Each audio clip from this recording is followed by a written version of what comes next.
Okay, so Jana and I met at the Kalish workshop this past summer.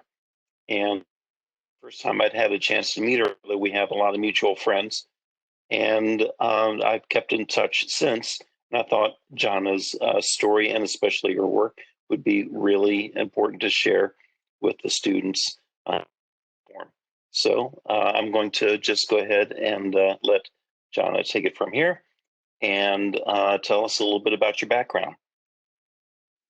Hey, thank you, Martin, and thanks for having me. I'm really excited to meet your students, even if it's in this a little bit of a limited settings, but hopefully I can share some of my story and my stories as well. So I'm originally from the Czech Republic. That's where I was born and raised, and I emigrated to the United States about 17 years ago. So I have a film background. I studied directing and screenwriting back in Czech Republic in a film academy.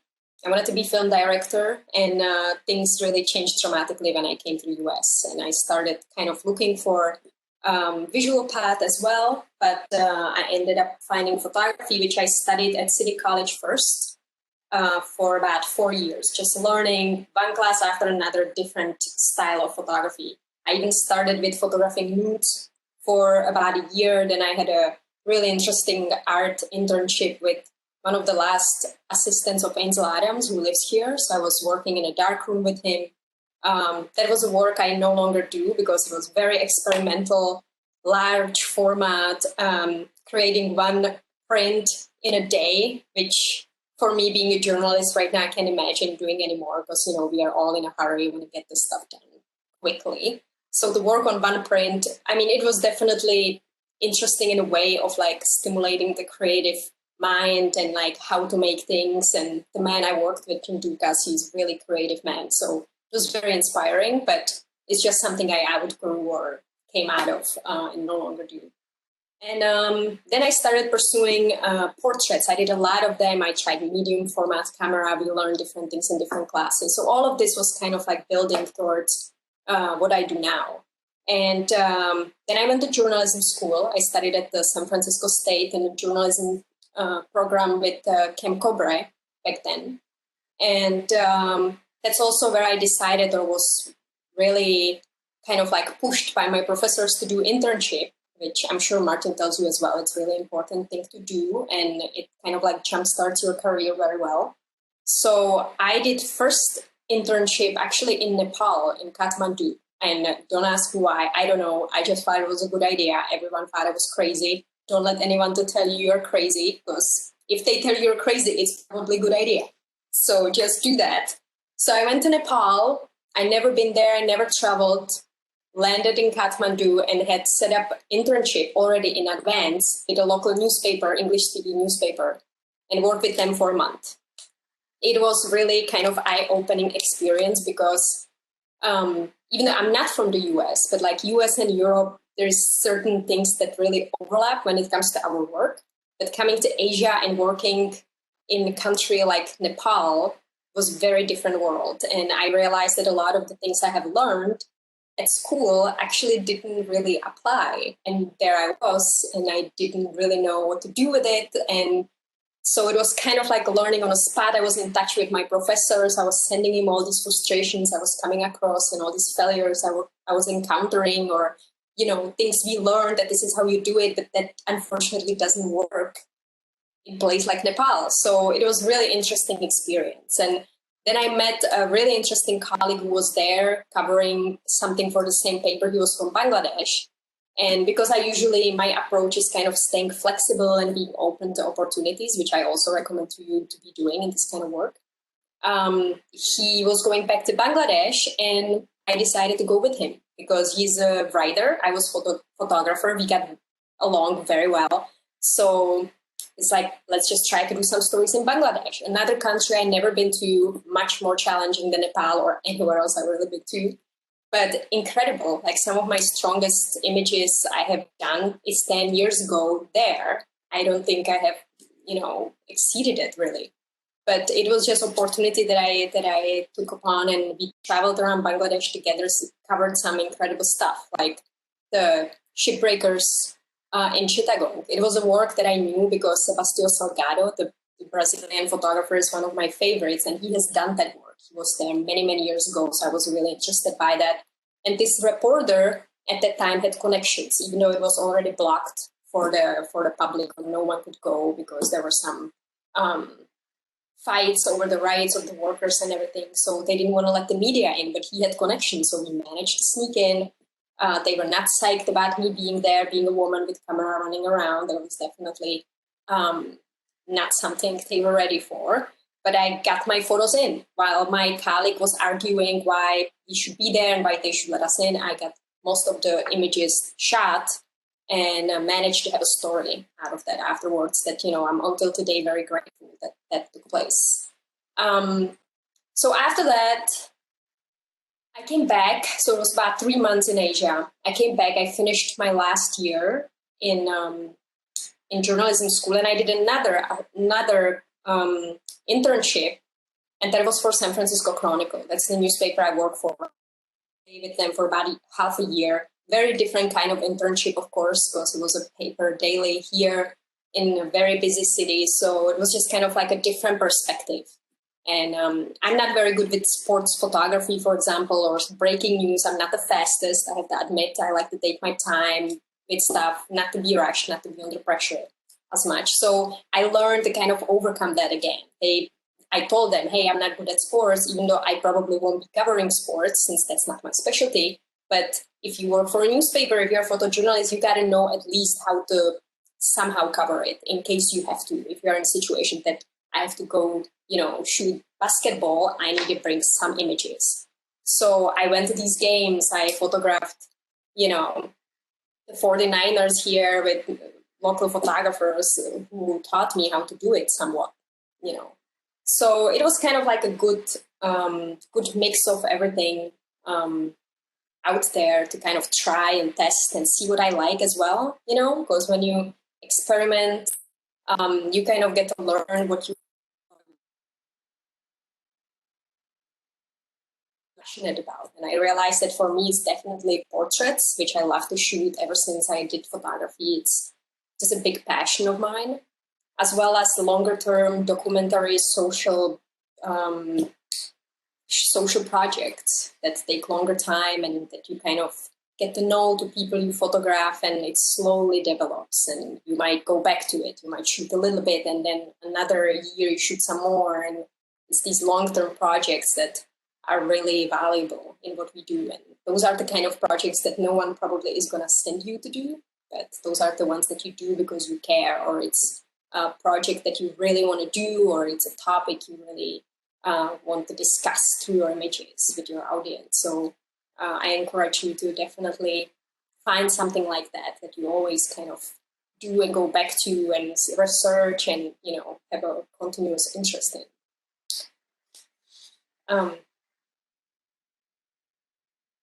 Do I continue, Martin, or do you have any questions?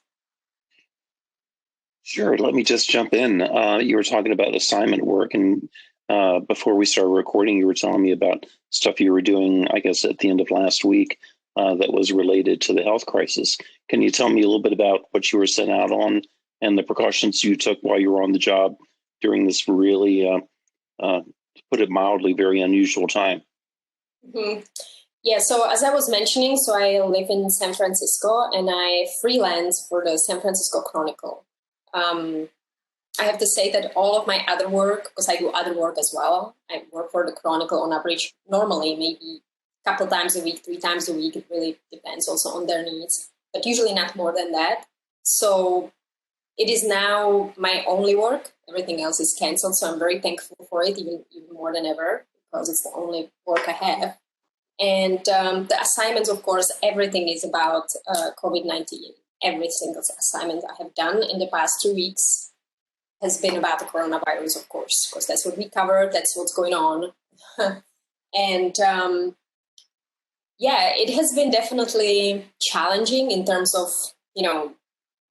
worried about our own safety, because obviously I'm going to places that could be contaminated. Last week, my last 3 assignments were all at the UCSF hospital in here, and where everything is. And also for me, I live with my partner. So also in that context, coming home, to somebody who is in a quarantine, he works from home. So he's not exposed, he's exposed through me. So that's definitely something to consider as well. But so what I do, we take precautions when it comes to, I do wear mask when I go out, when I go on the assignments. I have a specific routine when I come home. Like my boyfriend is basically waiting at the door and he collects everything with the gloves to sterilize, and I take off my clothes, I go to shower, I go wash, I disinfect my camera, disinfect my phone, everything that was out.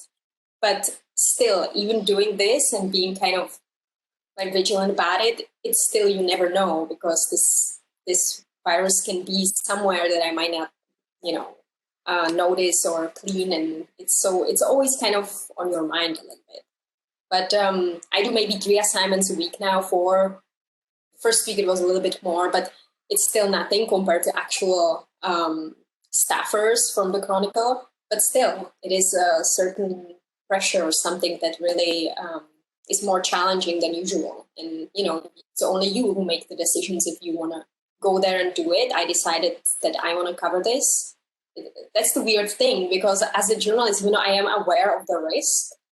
You also kind of love what you do, right? And this is the news, and you want to tell the news because some people rely on us to tell the news. So it's kind of, this weird feeling I have these days. Like, I don't really want to go there and put myself at risk and put my partner at risk, but at the same time, it's just kind of, I can't imagine not to, So I have been covering this work and doing this work, and we will see. Although the newspaper has a very different approach these days. Like, they really take care. I feel like I'm really taken care of. They call us before every assignment. They usually don't do that. We communicate, through text messages, or they send me information and I just take it from there.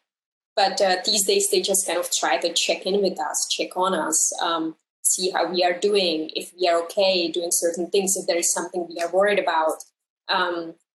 The other day, for example, those are things you talk to the editors about. I was going to shoot an assignment and they stressed that we should shoot with a long lens and we should keep distance. But then I was asking, well, if we are supposed to keep distance, how do I get the names of the people that we need for the caption? Because if you show a person in your images, you have to have their name for the paper.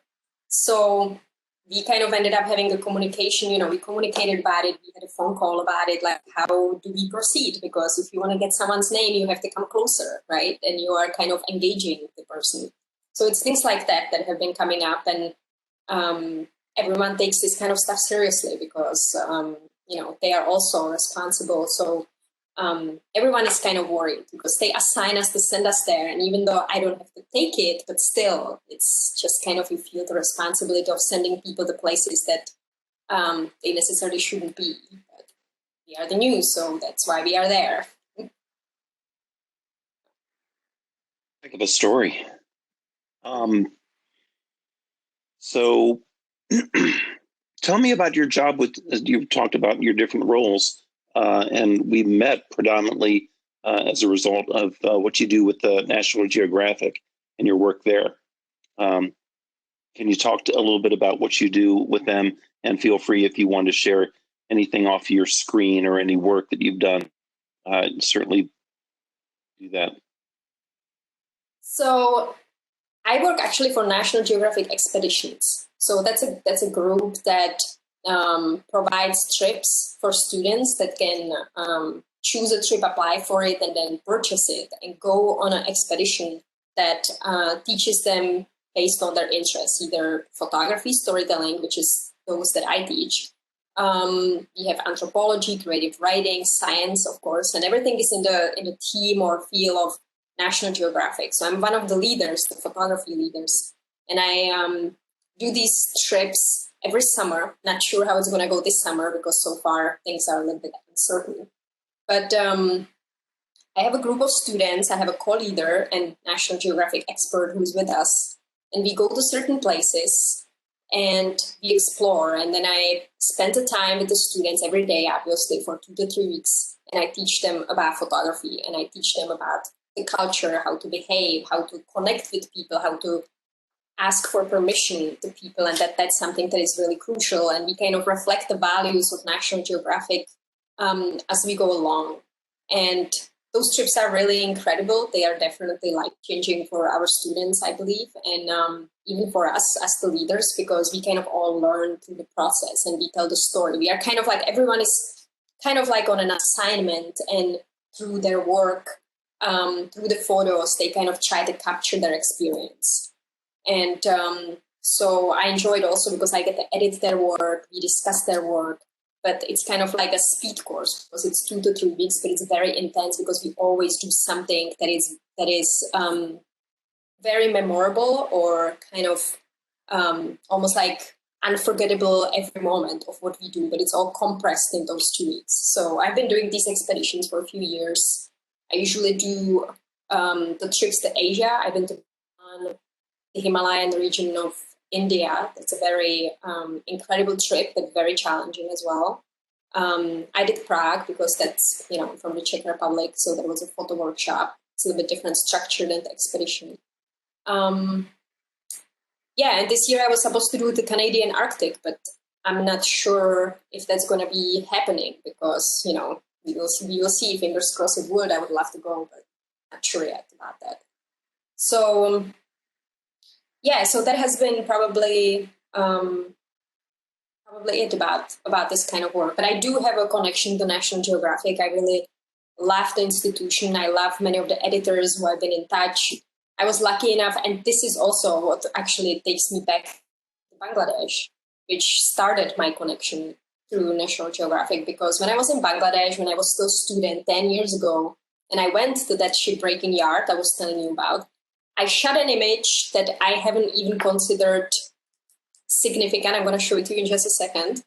But for some reason, one of my teachers or somebody picked it up from the pile and was like, this is a strong image, just work with it, you can submit it. So I submitted it to the yearly photography contest that National Geographic has, and I won it. And I think that was something that really kind of like jumpstarted my career. I was still, at school when that happened. For me, there was massive success. I just couldn't believe it, and it also showed me kind of like the potential, like you never know, you might not see that photo is strong, but your professor would. So that's why I kind of like to always, have someone to look at my work and find those photos I might not even, might pass. So let me show that image through the share screen here. It's a really good story about how important your connections and community and colleagues are in terms of exactly propelling you. Yes. Sorry, I'm just trying to be technically advanced here while I'm not. But all right, here. Okay, I got it. So this is the image I was talking about. Okay. The image of the ship that I took, and I would probably pass it in my edit because I have so many photos from the shipyards. But my professor or people who were looking through my work, they were like, there is something really powerful about this photograph. The small people you can see there, and just the scale of it and the way it's like chopped in half. So I think they all seen the strength of that image before I have. So I'm very thankful for it, because that's kind of that image, I think that has been the most like used image from my portfolio, or the image that people often request to buy. So that image itself over all those years and was worth my trip to Nepal, even though this is in Bangladesh. That's because that's where I ended up. So let me go back to here. Or shall I actually, since I'm here, let's maybe go through a few images just to give you some kind of overview of some of my, just few images and like how they came to be, and you see it? Sure, that's great. Okay, so this was also, but I always, when I'm in the field or when I'm working, I don't like to be rushed. So I go, and when I see something, I don't like to plan too strictly, because then if there is an opportunity or there is suddenly someone or something interesting, I want to be able to drop everything I'm doing and just focus on that and spend time with it and document that and shoot that until I'm happy with it and I can move on. And I usually structure my trips, even work, or when I work for nonprofit organizations, I try to structure it that way, that there is that leeway, or that little bit of time I can always have to attend to what I think is important. Like this image, this is also in Bangladesh. And I was just passing by with my colleague, we were on the motorbikes, going somewhere else to do something else. And I saw from far away, actually, how blue the eyes of this woman are. And, you know, we were in Bangladesh, so people don't have blue eyes. So it really captured my attention. So I asked if we can stop. And we went and we visited the family, and this woman, who is, I think, 104 years old, her family was there. So I spoke to her family and her daughters. She wasn't really talking, but we just like spent, I don't know, maybe half an hour talking about her life and her family. And it was an amazing moment that ended up producing this image that I still use, and I'm really happy I have, kind of capturing this incredible face she has and the eyes she has. We go to the next image. So here I was based in the Democratic Republic of Congo for quite some time, which was probably some of the hardest, most challenging place I've ever worked. I was in the Eastern Congo, which has an ongoing conflict, and things were not necessarily that peaceful when I was there. And this man, he won the Nobel Peace Prize, actually, I think last year. It's Dr. Mukwege, who has, this image was taken probably like 7 years ago, 6, 7 years ago, maybe less, I'm not sure, but something like that. And he is a doctor who takes care of rape victims. So the Democratic Republic of Congo is known for the brutality that is caused to women there. Some people call it the rape capital of the world. It's really brutal what some of the women go through. It's rape is used as a weapon of war. And so this man has a hospital in Bukavu. It's a Panzi hospital that takes care of all these women that have been raped or who went through something really horrendous. And this was an event where he was speaking and sharing his experience and his support for the women, and that, you know, the fight against all this violence is super important. And as he was passing by, I just was there because, you know, you follow whoever is the important person there, because something might happen that you might just get something besides just regular portrait of him speaking, right, which everyone else is going to have. So, and then suddenly this woman ran to him and she hugged him, and, you know, was one of the victims that he helped to and he saved. And just to kind of have that moment and to see how much the women love him there, even though they're very cautious of men, especially given everything they experience. But he's absolutely loved, adored. He saved their lives. He saved their dignity. And just kind of having this moment, you know, with the AK-47 in the background, just kind of gives you the feel of that this is a very bad place or a very unsafe place. So it's just something I always try to think about. And, you know, I love documenting emotions, because once you can get images if you can get emotions in your images, like, you got an image. So that was, I just love that photo because of the love the women have for that man. And I have a great appreciation for him myself. This is also in the Congo. It was just a random moment. It's just kind of show you to be always ready. It was a police station I went to with one of the soldiers from the local Pakistani MONUSCO army. I was just going around with them just to see if we can capture something interesting during the day. And this policeman was sharing a gun that he found hidden in a field. So they were discussing that, and kind of like I was trying to get the above the picture of the president, because then you kind of give a context of where this is and people who are familiar with the Congo, and then you see the gun and all of that, so it kind of makes sense. This is from my story about the gay community in the Congo. That's the story I got the World Press Photo Award for, which I was like, was another shock, and it was another opportunity kind of for me to realize that you submit contests. Like, you don't worry about what you have. If it is good, what you think about it, you have work, you submitted the contest, and that's it. And then you stop worrying about it and just move on, and you see what happens.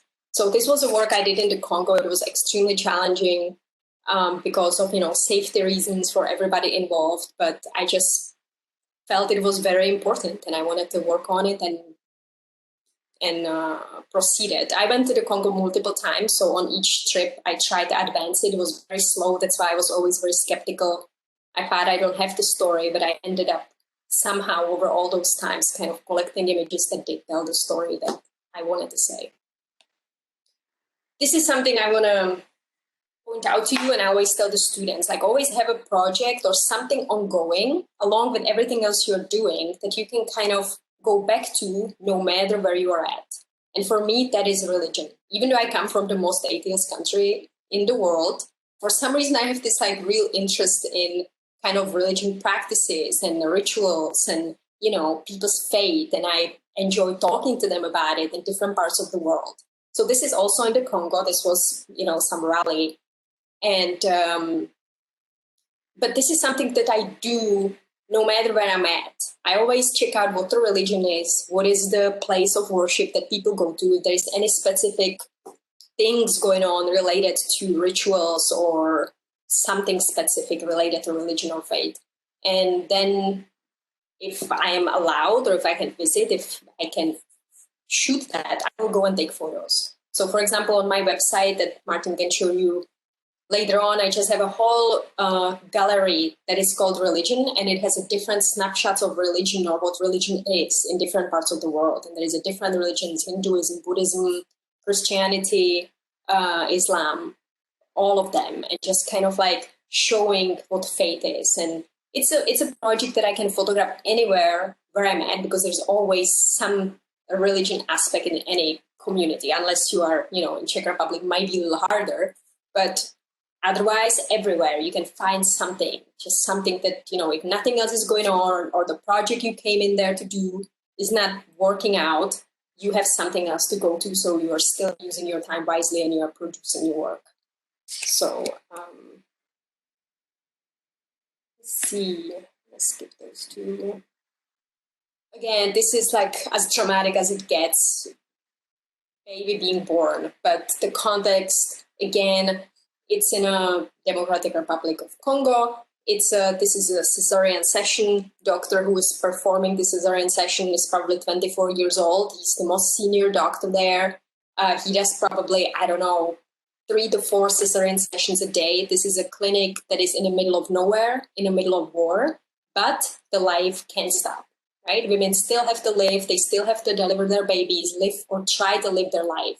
So there actually, that was the point of this whole story. This is a whole project I have. I'm just showing you here the most dramatic photo, but this is a project about how the women actually bear to, you know, the heaviest weight of the war, because they still have to go through, try to have regular life while there is conflict going on. They can't just stop, like kids are not going to stop to be born. They will, but the women then have to go through all these limited resources and the places they're at, they risk their lives to actually try to live their lives. So that was my story about that. Portraits, as I was telling you, I love to photograph portraits. I always try a way to do a series on something. This was a time in the Congo that my story that I wanted to do, 2 of them didn't work out. I couldn't do them, so I was really frustrated. So I took my translator along, and I'm like, let's just walk and see what we can find. And we found this, from my perspective, really horrendous place, like a slaughterhouse. I'm a vegetarian, so that's why it was kind of challenging for me to see that. It would be challenging anywhere, not just in the Congo. But it was the most fascinating thing we found that day. It was all these butchers working and, you know, slaughtering the cattle, and just kind of having, as you can see, there's a lot of richness to their looks and the way they just were there in that place. So I was documenting them and doing their portraits, whoever agreed. And then a couple of days ago, we came back, we gave them the photos. This also I really encourage you to do if you can. Bring the images back if you can do that, because that's what we can. We can't pay people for posing for us because we are journalists, but we can give them the images we take. And many of them, like the man here, they really appreciate that gesture, or even you coming back and thanking them. And it was really fun to look into the photos with them actually a couple days later. There was actually, I want to tell you one story. I don't have that image here, but there was a man, one of the butchers, who had this like really strong look, and he was the most fascinated from my perspective. I really wanted to photograph him, but he was kind of hesitant. He was kind of like, he was giving me like this really scary vibe and kind of like attitude, and he really didn't want anything to do with me. And I was like, damn, but I really want to photograph this man. He's so interesting. So how can I connect with him? So, and this is always a dilemma, because if people say no, like, what can you do, right? You can try somehow. So I tried to connect with them on some like genuine level in a way that they would agree to being photographed, or like at least talk to me and share their story. So with this man, and I'm going to try to actually find his photo. I think I have it on my website. I noticed that he has, oh, here he is. Here he is. Wow. So can you see it? So I noticed that he has, do you see this thing on his neck? Like he had this, this big cross, and then he had this bracelet on his hand. And I noticed that the bracelet as well as the necklace have colors of the Jamaican flag. And so when I saw it, I'm like, I bet this guy really likes Bob Marley, because that's why he's wearing it. So I went to him and I said to him, do you like Bob Marley? And he immediately, like, things changed. He dropped this attitude. He started smiling. He was like really intrigued when I said that. It was, everything changed from there on. And because, you know, it's, who doesn't like Bob Marley? Right? So that was something that we suddenly had this connection about. So he felt much more comfortable from then on talking to me. I was like, yeah, of course you can take my photo. You know, it was just suddenly I was all right, because I wasn't like this weirdo who wants his photo, but I was this weirdo who likes Bob Marley, right? So, and even the fact what a great story. So it's like you always look for kind of these clues that people have. And, you know, I mean, it was not hard to guess. Like people in Africa generally like, or many of the folks I meet in Africa generally like Bob Marley. So it wasn't like, you know, a magic, especially if I saw his bracelet. But you look for that, for the clues of like how to connect with people if they reject you, but you really kind of want to find another way how to like make them to gain their trust. So,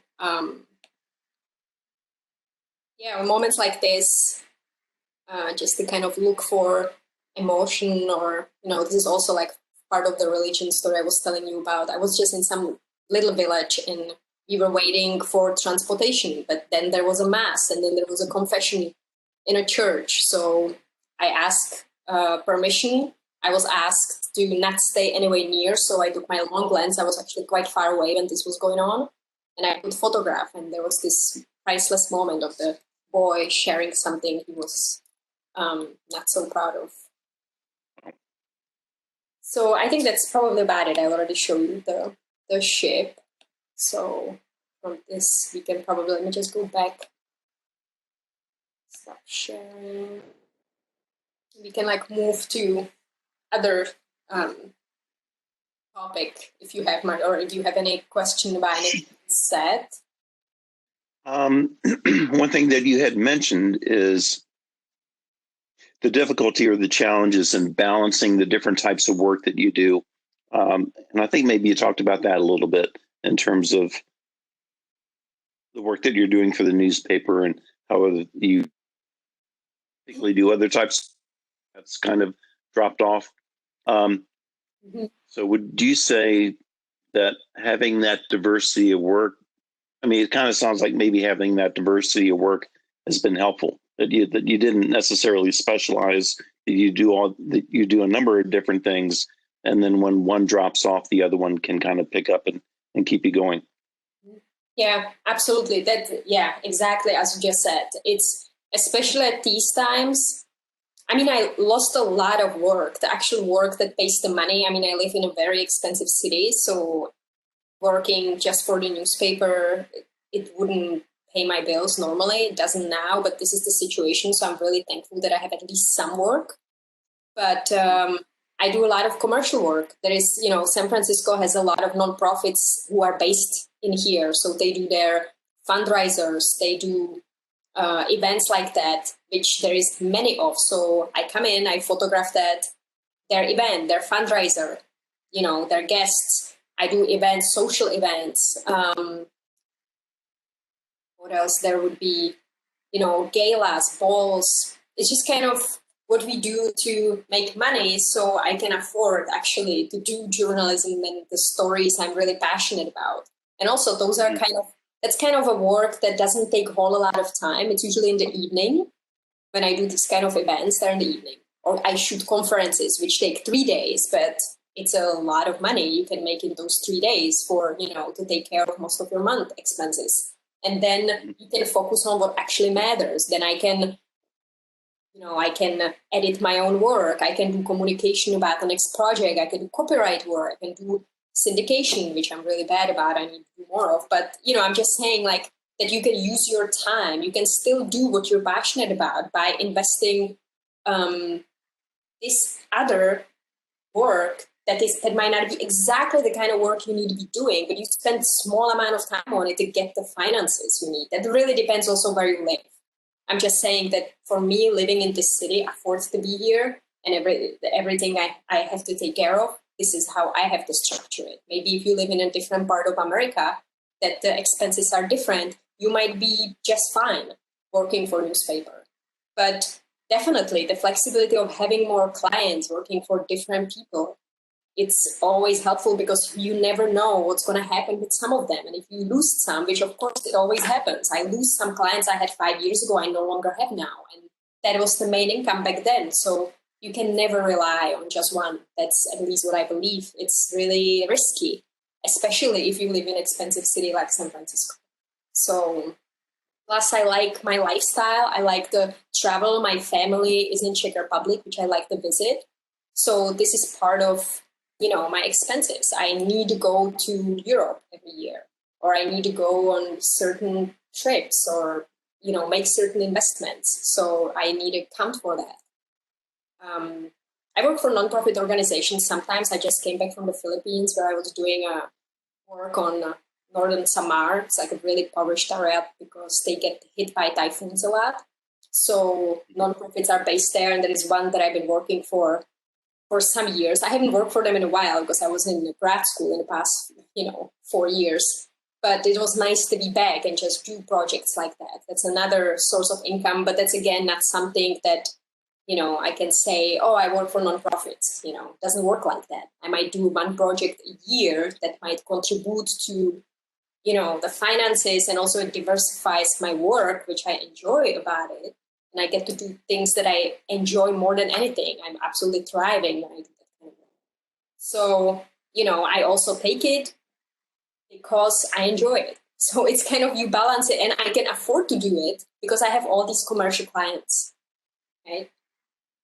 Different now because of the coronavirus, and you can just kind of structure your life around it. This is just, everyone is affected, so we all are just going to struggle for a while before things get back to normal, no matter what that would be. But when they are at normal, that's when kind of you got to think about all these choices you make, and financially, or also what your lifestyle is, how you want to live, how you are comfortable, and then how to support that. And I like to be happy about what I do, and, just to kind of have a good time. So I have to work in order to afford certain lifestyle. So, yeah, I think you're definitely making it work. And I do have a lot of students that really see themselves as a specialist. Although my current intro class all are kind of, they're down with being a generalist, which is, I don't know that I've ever seen that before. Most of my students, though, as the years and as the students filter through, they kind of identify as being specialists in some sort of domain. Is there a point that you may decide to be a specialist down the road, or are you, and maybe this shares with me because I am a generalist, I would be bored out of my mind if I had to do just one thing all the time for the rest of my life. I don't know. Do you see yourself becoming a specialist at a certain point, or has the COVID-19 situation dissuaded you from that? You mean specialists like doing only NGOs? Yeah. Hi. Zolda says hello. I was photobombed by a dog. That's awesome. Okay. Be right with you. All right. So now, so do you see yourself? Do you like being a generalist? So you mean, I just want to make sure I understand. So you mean like just do one thing photographically, like to do just portraits, or right, or NGOs, or charities, or I mean, first of all, as you were saying, like I really can't because hello. I love dogs, by the way. Sorry. Can have one. No, as do we. All my students know this dog. So, I feel like she's kind of like, it's time to eat. Whatever the business there is, can we just... Miss Personality. So she's done with my talk. Yeah. So anyway, sorry about the diversion there. No worries, that was a very good one. So I would say that, I mean, two things. Like I can, first of all, do that because financially, like I can't just, I'm not in such a privileged position to say, okay, I only work for nonprofits and nothing else. But also, as you are mentioning, I think I like to do different things, especially photographically, because I think that's how you do better, right? If I'm being sent on assignment, like at the Chronicle, I always laugh about it. I often get sent to photograph a construction site or something that is just like really not exciting at all. Yeah. But this is when you kind of, what can you do with it? How could you make it so it's publishable, or how could you cook out of nothing, really? So I don't mind doing all these kinds of things, and that's what it is to be a journalist, because we never know what we'll have to photograph, So even though, of course, the Chronicle knows that I love to do portraits, and when there's opportunity, they do send me photograph portraits because I love doing those, and it comes much more natural or easier to me than sports, for example. They wouldn't send me to shoot the sports, obviously. But I still like to have a range of things that I can do, because then it also opens up opportunities for different kind of income. That's why I enjoy, I guess I actually kind of enjoy most of the things I shoot, really. It's even the conferences. I weirdly enjoy photographing conferences because, again, it teaches you how to work with really horrible light, or how to photograph speakers well, which, as boring as that sounds, is not that necessarily easy to do that well. So it's kind of, I feel like I'm learning through these things, and this is why I don't mind doing them or have a different things. But if I can choose, sure, portraits are my favorite, or, doing a long-term project about something I care about, or something I choose and want to spend time with and want to have unlimited time, uninterrupted time doing it. That's why I usually travel. Because for me, it's hard to do long-term project in San Francisco because there's so many distractions and worries. I have to, and I live my life here. So I generally prefer to leave and go to some other country where I'm cut off from everything and everybody I know. And I just am there and focus on the project and do my best to execute it. So, but yeah, I do like the diversity, actually. I mean, I probably wouldn't enjoy it if I have to shoot products. I like people. I generally like to photograph people and have them in my photos. So if I have to photograph products, probably wouldn't work so well, But otherwise, I do enjoy that diversity. So probably wouldn't mind just kind of continue doing that. Sure. The last question is, I'd love for you to share any of your, any kind of passion project or picture story that maybe you have, if you have anything around that you'd feel okay about sharing. Yes. I feel like I should show you the work from the Czech Republic. Since I'm from the Czech Republic, might as well. That's not what we were looking at earlier this year, though, right? It's something else. No, I don't think I showed it to you. Grandmother. Yeah. Oh, yeah. No. I mean, the thing is, like, since I go home I emigrated 17 years ago, but I go home every year, a couple times a year, depends. But I come from a really small town in the Czech Republic, from the southern part, and I know everybody there. And I really enjoy shooting there because of the comfort of kind of knowing everybody in the community, and they know what I do. They know we occasionally publish stuff. So there's absolutely no surprises to people about what I do and that I show up with my camera. So I love that because this luxury I don't really have anywhere else. So if you have a community, you can do that, just do that. Do yourself a favor, do that because it's really great. So, and you are accepted and you just kind of show up and have a good time and people don't care. So it's great. And I shoot my family like this every time I'm there, and I really enjoy it. So that has been something I've been doing for like 10 years at least. So it's kind of this bigger body of work. We actually published it in the Angsty magazine not that long ago, just kind of showing the angle of living without technology and kind of like the life in a rural, area of people who have a very different kind of outlook on work and workaholism. So it kind of ended up being a project that I did just because, but ended up being published, and that often happens if you do something that you enjoy or you're passionate about. But I want to show you this funny project, just something that we can, it's not so painful to look at, like some of the stuff I show you today. And so in Czech Republic, so let me tell you, Czech Republic is a country where people like to drink alcohol, and we are talking like heavily, okay? It's part of everything. Alcoholism, it's kind of very common thing to encounter. So it's a big part of celebrations, events, or anything. And there's this, at this time of the year, actually in Czech Republic, there's all these events that take place, and they're called the Fireman's Ball or Hunter's Ball. And it's an association of the hunters and the firemen who get together, the volunteer firemen. They get together, they create this event, this gala, that everybody comes in and they celebrate with alcohol. Everyone comes in like super polished and, beautifully looking. And as the night goes on, and these events go till like 4 a.m. in the morning sometimes, okay? And you can see like how the decline of the clothing and the people and everything. And a lot of stuff happen and people go nuts. And then there's this raffle as well that people can like buy a raffle and you can win a boar or you can win a stack of hay or something. Let me show you. It's my favorite thing to photograph, and I have done this a few years ago, just kind of focused on it. So let me show you. So, and it's, it's this town.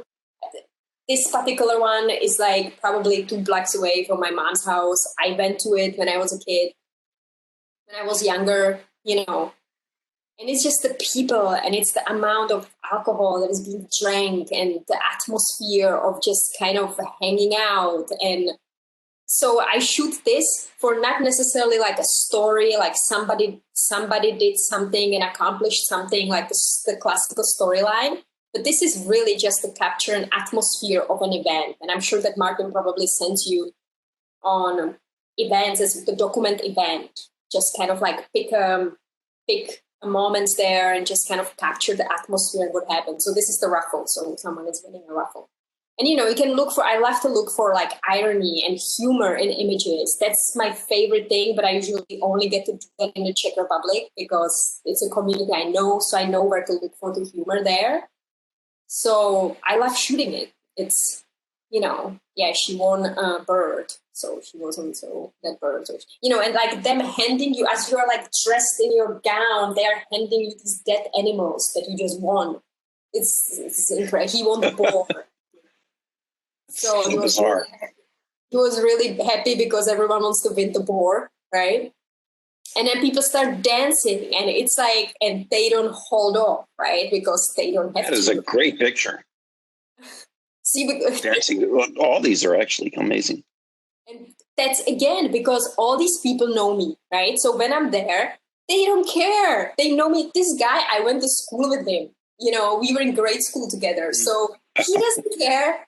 So these guys I didn't know, but again, it was like town nearby. They were volunteer firefighters. Things get, messy. And then, I don't have that. Okay, I have to show you this. I actually meant to show it to you here. And then this took place, right? It's like you're there all night. People fall they jump on tables. It's a mess. This is probably 3 a.m. in the morning. This guy who is like the leader of the whole, event, falling off the tables. but you got to be there for it. So is he like the chief or something, or the head? He's the chief of the firemen. Yeah, I saw the four. Yeah, the captain or something. But you know what I mean? People have fun, and it's kind of what I love to shoot, because so much happens, and it's incredible. I just love the energy, the emotion, the connection people have. So, and I wanted to also show, so this is how we published it. I was showing this in another talk I was giving, how things can be. I write my own articles. So there is a magazine I work with, and I usually write it, and then we put it all together based on the words as well. So they did always, like the collages, they do all that by themselves based on the story. But just interesting to see how your work can be shown. Nice. Yeah. That's beautiful work. Thank you, Martin. And it's really fun. It's just totally personal stuff that I love to shoot. It's, no one sends me to do it. It's just, you do some work that, not because someone sends you or because it makes money, but because it's just, you love to do it, Yeah. It's usually the work that turns out to be the best. Meaningful work. Well, that's tremendous. Thank you so much. I'm going to stop recording now, unless there's anything else that you wanted to talk about before we conclude. Maybe in a conclusion, I want to tell, I always tell students the same advice at the end. Okay, so maybe I'll tell your students as well. Absolutely. And that is, sure, you have another passion that is not photography, like take care of your health, take care of your mental health, and do something else. Find something else you're really passionate about, or you enjoy doing, or you like to escape to from photography, that you can do as well. That you have like this parallel interest, no matter what it is. It's just doesn't have to take a whole lot of your life, but something that you can go to, that you are just kind of have some kind of variety, and you can take a break if you need to, if work is intense, that you can escape to. So that's probably what I would like to just put out there. That's great advice. And that advice also is manifest in some of the research that I've done with successful visual editors. They always say that the best, no, they don't always say this, but many of the, a few of the people that I've interviewed have talked about the best photo editors actually have a life beyond photojournalism, or they had a life that got them into photojournalism. Maybe they were, maybe they, like you have an art background, right? People live a full and integrated life, and they seem to be better in their professional lives when they do that. So, yeah. Okay. Well, thank you so much. I want to go ahead and stop recording now, and hopefully the next thing my students will see would be you connecting with them live for a few questions, maybe sometime this week if we can pull it off. So I'll stop recording now. I'm looking forward to it.